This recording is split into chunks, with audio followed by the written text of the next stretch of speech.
सवाल नंबर 2 है 2x plus में 3y बराबर 11 समीकरण नंबर 1। दूसरी समीकरण है 2x माइनस 4y बराबर माइनस 24 समीकरण नंबर 2। इन समीकरणों को हल करना है और किस विधि से हल करना है? कौन सी विधि का चैप्टर चल रहा है? प्रतिस्थापन विधि से। प्रतिस्थापन विधि में आपको बताया था किसी एक समीकरण से किसी एक चीज का मान निकालेंगे।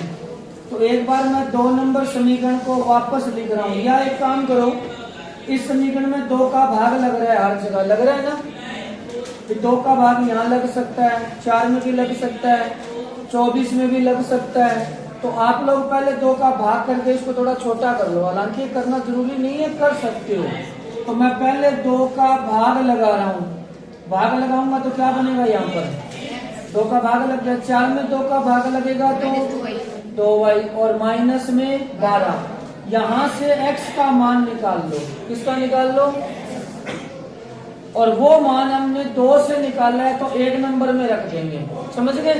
तो यहाँ से x का मान निकाल रहा हूँ, माइनस 2y इधर ले लो, किसका बन गया?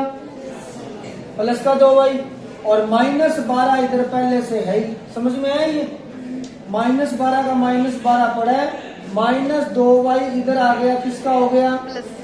ये x का मान आ गया 2y माइनस 12। ये आप समीकरण नंबर 1 में रख दो, पुट इन इक्वेशन 1, यानी समीकरण 1 में रख दो। 2 नंबर से निकाला ना ये, अब समीकरण 1 में रख रहा हूँ। समीकरण 1 वापस लिखो, 2x की जगह ये लिखना ही है। प्लस में कितना है बताओ? प्लस में कितना है? 3y बराबर में बोलो x की जगह 2y माइनस है, समझ में आया? ये 2 का 2 उतार दिया, x की जगह जो ये मान आया वो लिख दिया, प्लस का प्लस, 3y का 3y, 11 का 11, समझ गए? बोलो कितना हुआ? ये 2 का 2y से गुणा, 2 का 12 से गुणा, माइनस 24, प्लस में 3y बराबर में 11। कितना हो गया ये बोलो? 4y और 3y 7y, माइनस 24 इधर ले जाओ, ये हो जाएगा 35, 24 जुड़ जाएगा ना इसमें। तो y का मान कितना आ गया? 35 में 7 का भाग कितना आया? 5। तो y का मान आ गया 5, y का मान 5 इसमें रख दो। बोलो x बराबर 2 गुणा y का मान है। आप y का मान इसमें रख सकते हो, इसमें रख सकते हो, इसमें रख सकते हो, इसमें रख सकते हो, जहां x दिखे वहां रख सकते हो, क्योंकि हमें मान किसका निकालना? y का आ गया तो x का निकाल लेना। जहां कहीं भी x दिखे बोर्ड पर वहीं कहीं रख दो, तुम्हारी मर्जी है। सबसे बढ़िया ये रहेगा, इसमें रख दो चाहे इसमें रख दो, चाहे इसमें रख दो, किसी में रख दो, जहां x दिखे वहां रख दो, उससे x का मान आ जाएगा। तो y का मान 5 है, y का मान 5 इसमें कर दो, 2 गुणा 5 माइनस 12, 5 2 10 माइनस 12 कितना आ गया? तो x का मान माइनस 2 आ गया, y का मान 5 आ गया। किस विधि से निकाला हमने? तो ये मान तो आ गया। अब इसमें एक चीज और का है, m का मान बताओ जिसके लिए y बराबर में mx प्लस 3 हो, इससे m का मान बताना। तो ये x और y का मान उठा के उसमें रख दो। क्या रखना है? y का मान बोलो, अभी अभी आया वही रखना है। y का मान 5 रख दो, m और x का मान माइनस 2, ये रहा, प्लस 3। m और x का गुणा है तो m और माइनस 2 का गुणा होगा। 5 का 5 माइनस 2 का m से गुणा, प्लस 3, प्लस 3 इधर लाओ पहले, 5 माइनस 3 कितना हुआ? माइनस 2 बराबर माइनस 2m। तो m बराबर क्या आया? माइनस 2 का भाग लग जाएगा, तो 2 बटा माइनस 2 कितना आया? तो m का मान माइनस 1 होगा, बता दीजिए। तीसरे का पहला सवाल, क्या है तीसरे का पहला सवाल? 2 संख्याओं का अंतर 26 है। 2 संख्याओं का अंतर क्या है? किताब में पढ़ लो, देख के किताब में है ही है। 2 संख्याओं का अंतर क्या है? और पहली संख्या दूसरी की 3 गुनी है, ऐसा लिखा है क्या? एक संख्या दूसरी की क्या है? 2 संख्याओं का अंतर 26 है, इसका मतलब एक बड़ी संख्या और एक क्या है? ये तो कंफर्म सी बात है। भी मान लो मेरी और आपकी उम्र में मान लो 6 साल का या 8 साल का फर्क है, इसका मतलब हम में से कोई एक बड़ा और एक छोटा है, तो एक बड़ी संख्या और एक छोटी संख्या है। तो मान लेते हैं लेट माने माना पहली संख्या या बड़ी संख्या x है, बड़ी संख्या क्या मान लेते हैं x, और इसी के संगत भी छोटी संख्या क्या मानोगे, अब लिखोगे अकॉर्डिंग टू क्वेश्चन, मतलब पर्सन के अनुसार, अकॉर्डिंग टू का मतलब प्रश्नानुसार। तो पर्सन के अनुसार दोनों का अंतर कितना है, दोनों का अंतर कितना है, तो बताओ बड़ी संख्या में से छोटी घटाऊं या छोटी में से बड़ी घटाऊं, तो बड़ी में से छोटी घटेगी तो x में से y घटेगा, और ये अंतर किसके बराबर है, समीकरण नंबर, ये लाइन समझ में आई, किताब में साफ लिखा है दोनों संख्याओं का अंतर, अंतर का मतलब घटाओ, कितने के बराबर है। और एक चीज और भी लिखी है, एक संख्या दूसरी की 3 गुनी है। अब तुम बताओ 3 गुनी छोटी हो सकती है या बड़ी वाली हो सकती है, बड़ी वाली, इसका मतलब ये x जो बड़ा है ना वो इसका 3 गुना है, तो x किसके बराबर होगा, 3y के, छोटे वाले का 3 गुना है। मान लो मैं x हूं, मैं बड़ा हूं, मैं आपसे उम्र में 3 गुना हूं, तो आप में से किसी की उम्र अगर मान लो 12 साल है तो मेरी उम्र 12 या 36 साल होगी, समझ गए आप लोग, यानी मेरी उम्र आपसे 3 गुनी है, तो बराबर कब होंगे ये बताओ, आपको 3 गुना से बराबर होंगे या मेरे को 3 का गुना करने पे बराबर होंगे, आपकी उम्र को 3 का गुना करूंगा तब हम बराबर हो जाएंगे। आपकी उम्र 12 है, 3 को गुना कर दो 36 हो गए, मेरे वाले के बराबर हो गए। तो x y का 3 गुना, x तो पहले ही 3 गुना है, कोई चीज बराबर कब होगी, जब हम छोटी वाली को 3 का गुना कर देंगे वो बराबर हो जाएगी।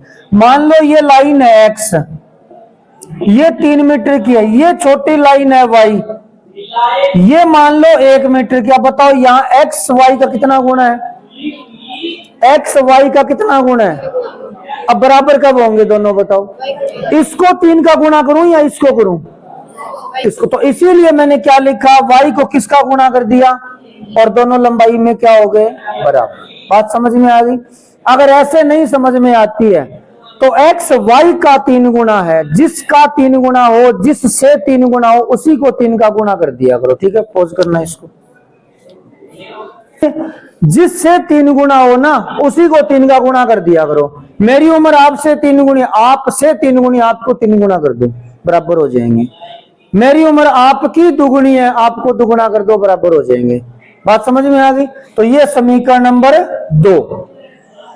कौन सी विधि लगानी है, चैप्टर कौन सी विधि का, प्रतिस्थापन। तो x का मान यहां से निकाला हुआ है कि निकालना पड़ेगा, निकाला हुआ है, x बराबर 3y है, 3y धीरे से इसमें सरका दो, x का मान 3y इसमें कर दो, कर दिया x की जगह 3y माइनस y बराबर, अब 3y माइनस y कितना हो गया 2y बराबर 26, तो y बराबर कितना हुआ 13, y का मान 13 इसमें कर दो, बोलो x का मान, y का मान 13 करेंगे यहाँ कितना होगा 13 करूंगा, 13 तिया कितने हो गए, तो वो दो संख्या 39 और 13, अंतर कितने का इसमें 26 का, और दूसरी पहले की क्या है 3 गुनी है। बस इतना सा सवाल है, उतार लीजिए। दो संपूरक कौन है, कौन से कौन है संपूरक, कौन जानते हो कौन से होते हैं, कौन से होते हैं, जिनका योग 100। ये कह रहे दो संपूरक कौन है, इसका मतलब हम दो कौन मानेंगे, एक x मानेंगे और दूसरा, और दोनों का जोड़ कितना लिखेंगे, जोड़ लिखने का मतलब x प्लस y बराबर कितना लिखेंगे। अब ये कह रहा है उसमें जो बड़ा कोण है ना वो छोटे से 18 डिग्री ज्यादा है, जैसे मान लो एक 81 का है, एक 99 का हो गया, कितने का अंतर है इसमें 18 का अंतर है, और दोनों का जोड़ कितना हो गया 81 और 99 का 180। ऐसे कोई दो कोण है, समझ गए आप लोग। एक कोण दूसरे से 18 डिग्री फालतू है, लेकिन उससे पहले वो संपूरक है। तो पहले मान लेते हैं हम लोग जो बड़ा कोण है वो x है, मान लो बड़ा कोण क्या है x, और इसी के संगत छोटा कोण क्या है। अब लिखेंगे अकॉर्डिंग टू क्वेश्चन, प्रश्नानुसार। हाँ, दोनों कोणों का जोड़ बताओ 100, समीकरण नंबर 1। अब इसमें बड़ा कौन सा है x, ये मुझे y के बराबर करना है, कैसे करूं? एक्स वाई से कितना ज्यादा है? 18 ज्यादा है। ज्यादा कौन सा है इसमें बताओ? एक्स ज्यादा है कि वाई ज्यादा है? एक्स ज्यादा है। तो 18 किसको किस में जोड़ेंगे बराबर हो जाए? छोटे वाले में जोड़ दो। ये लो, ये बराबर समीकरण नंबर 2। ये एक्स का मान निकाला हुआ पड़ा, ये तुम इसमें चेप दो। एक्स का मान वाई प्लस 18 है, 2 नंबर से 1 नंबर में रख दो। एक्स की जगह बोलो क्या लिखूं? वाई प्लस 18 लिख दिया एक्स की जगह। वाई का वाई और लिखो, बराबर में कितना है? कितना हो गया? Y plus Y 2y। 18 इधर ले जाओ, 180 में से 18 गए, 162 बचते हैं। 2 का भाग लगा दो, 162 में 2 का भाग दोगे 81 डिग्री आएगा। कितना डिग्री आएगा? तो y का मान 81 डिग्री इसमें रख दो। x बराबर में y की जगह 81 प्लस में 18 कितना डिग्री आ गया? उतार लीजिए, उतारो फटाफट। तीसरा सवाल, क्रिकेट के टीम के कोच ने, कोच का मतलब जो बच्चों को खिलाता है, खिलाड़ियों को तैयार करता है, 7 बल्ले और 6 बॉल, 6 गेंदें 38 रुपए में खरीदी। मतलब 7 तो बैट ले और 6 बॉल ले, कितने रुपये? 3800 रुपये। कितने रुपये? अब अपन ये पता को नहीं बैट कितना को ले, बॉल कितना को ले। फॉर एग्जाम्पल मान लो बैट 500 रुपया में ले, बैट कितने रुपये में ले? और मान लो 500 रुपया एक बैट ले, जो 4 बैट ले तो कितना रुपया लग गया? 2000। गुणों करना पड़ेगा। अब मान लो बॉल ले 50 रुपये की, मान लो 10 बॉल ले तो कितने रुपये की बॉल आ गई? 500 रुपये। वो तो गुणों कर होगा, पर अपन अब रेट ध्यान को नहीं ना। तो यहाँ पे एक बैट कितना को आयो? 500 को आयो, 600 को आयो ना, बॉल को बेरो 50 की कितना की आई। तो आप यहाँ मान लिया एक बैट का रेट है x रुपये। कितना रुपये है? x रुपये है। तो मैं यहाँ पे लिख रहा हूं, तीसरा सवाल है ये। मान लेते हैं जो एक बल्ला है, एक बल्ले का मूल्य कितना मान लेते हैं? x रुपये। और एक जो बॉल है उसका मूल्य क्या मान लेते हैं? y रुपये। पहले लिखना बंद करो। अब कितने बैट लाया वो? 7 बैटों में कितने रुपए लगेंगे? एक बैट का 500 लगता है, तो 7 का निकालने तो गुणा होगा ना। एक बैट का x लगता है तो 7 का कितना होगा? 7x। यहाँ अकॉर्डिंग टू क्वेश्चन लिख देना। प्लस वो बॉल भी तो लाया, कितनी बॉल लेके आया? मान लो 50 रुपए की बॉल लाया, 6 लानी है तो 50 का 6 से गुणा करना पड़ेगा ना। अब बॉल किस रेट में लेके आया? वो वाई में लेके आया। एक बॉल वाई रुपए की, तो 6 बॉलों में कितने हो गए? और ये टोटल रुपए वो कितने दे के आया था? टोटल रुपया हिसाब करके 3800 रुपया पकड़ा दिया। बात समझ में आ गई? फिर आगे और लिख रखे है। अब बैट कितना ले? अब 3 बैट ले। कितना बैट ले हुए? तो 3 बैट का रुपया कितना लगा? 3x। अब बॉल कितनी लेके आया? 5 बॉल का 5 वाई। रुपए कितने दे के आ गया? 1750 रुपए। कौन सी विधि से हल करना है? चलो प्रतिस्थापन विधि से हल करना है। तो यहीं से मान निकाल लेते हैं किसी एक का, चाहे x का, चाहे बोलो किसका निकालो? x का निकाल दें। ठीक है, तो 5 वाई इधर जाएगा। सारे सवाल एक ही तरीके के। बोलो बराबर 1750 माइनस इस 3 का यहाँ क्या काम है? ये कहां जाएगा?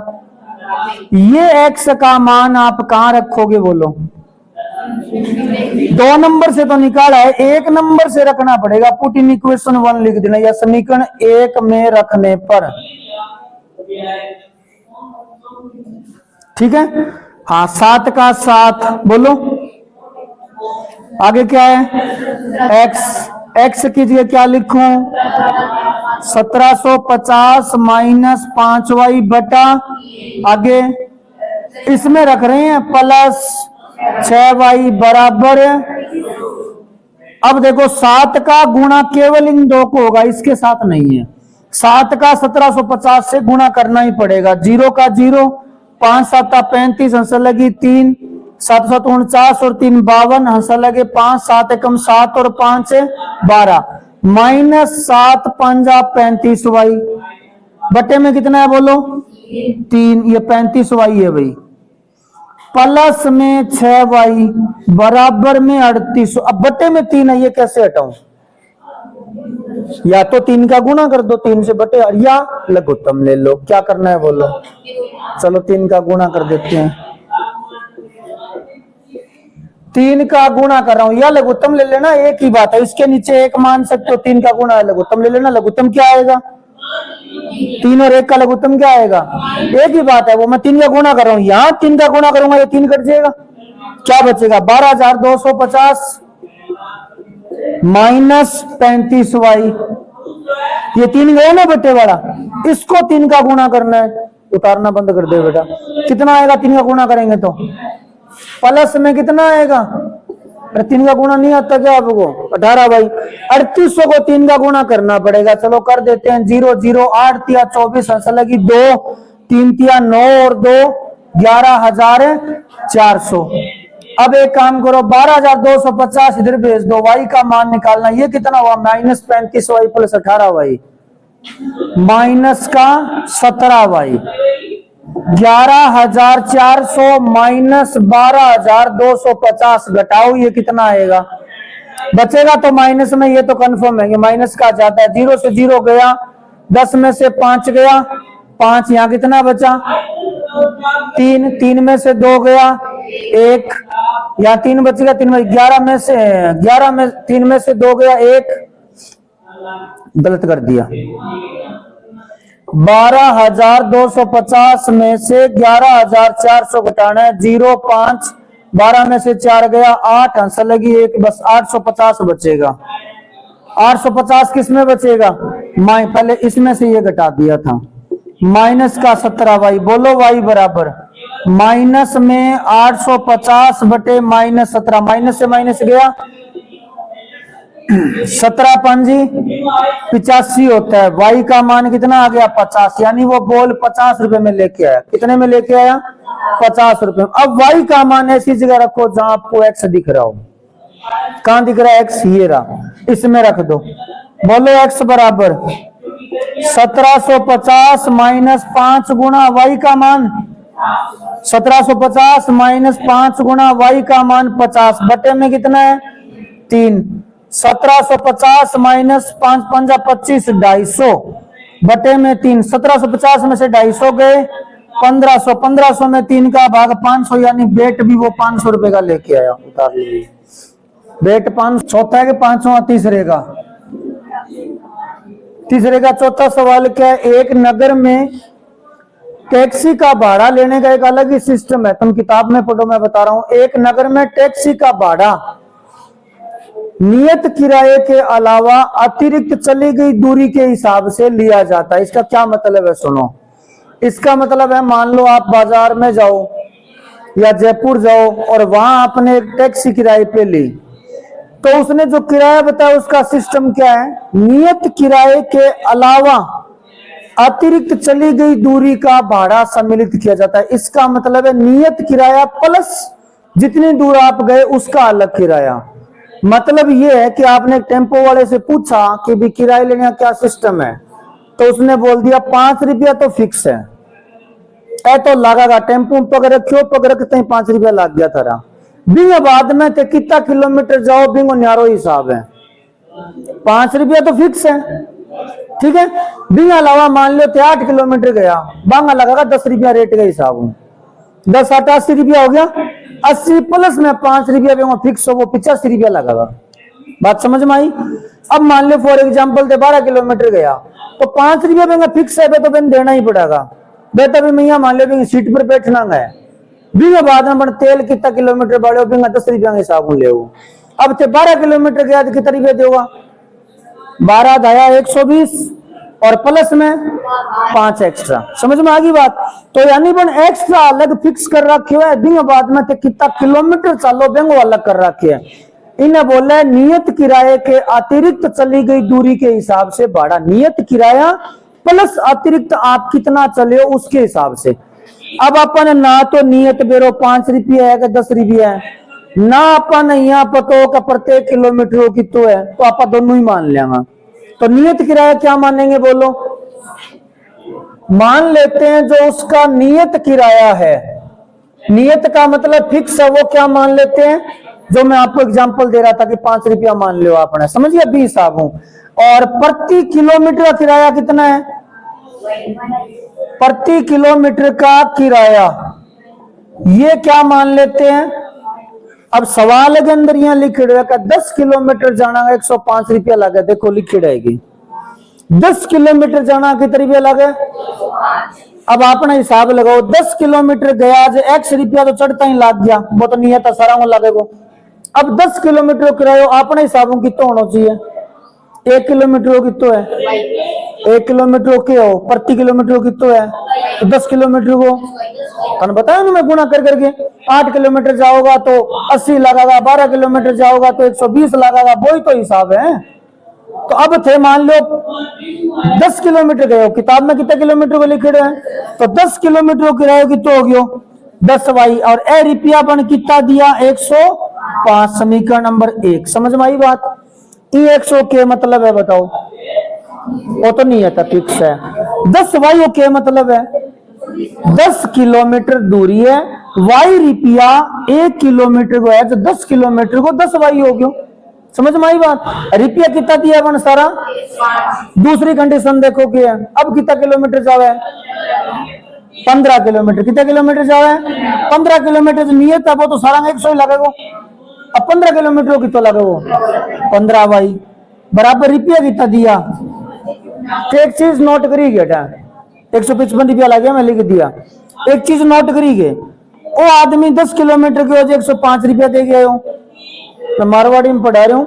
वो 15 किलोमीटर की वजह 155 रुपया दे गए हो, कितना फालतू दे गए हो?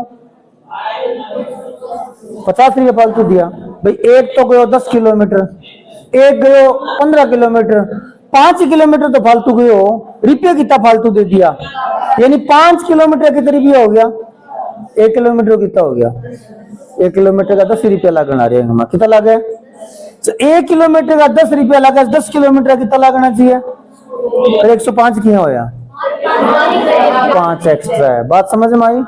यही बताया मैं था 10 और 5। तो चलो तो सीधो हिसाब हो गया, आड़ू हिसाब करनो की है प्रतिस्थापन विधि, और बाकी होता न जानी है क्या करना है प्रतिस्थापन विधि में। यहां से x का मान निकालो, बोलो क्या होगा? 155 माइनस ये x का मान इसमें रख दो समीकरण 1 में, बोलो x की जगह क्या लिखोगे? 155 माइनस 15 वाई लिख दिया, प्लस में क्या लिखोगे? और बराबर में 100 माइनस 15 वाई प्लस 10 वाई। 155 इधर ले जाओ, 105 माइनस 155 माइनस 55 सॉरी माइनस के 50, तो y बराबर कितना आ गया? 10। y का मान 10 इसमें कर दो, x बराबर 155 माइनस 15 गुणा 10 है, कितना आ गया? 5। तो x का मान 5, यानी उसका नियत किराया 5 रुपए था और प्रति किलोमीटर का 10 रुपया था। उतार लो।